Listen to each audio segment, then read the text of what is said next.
بتعمل ايه كده؟ فاكره الواد اللي ضرب ليلي امبارح في المدرسه؟ ايوه فاكراه، ماله؟ انا نازل له بكره وهتشوفي، وربنا اجيبهولك متعلق. متأكد؟ عيب عليكي يا مامي، بقولك هجيبهولك في شوال. ابن البطل، ايوه كده، مخلفه راجل.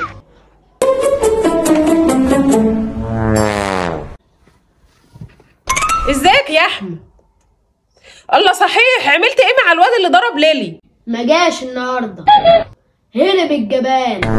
هو انت مش بتبصلي ليه وانا بكلمك؟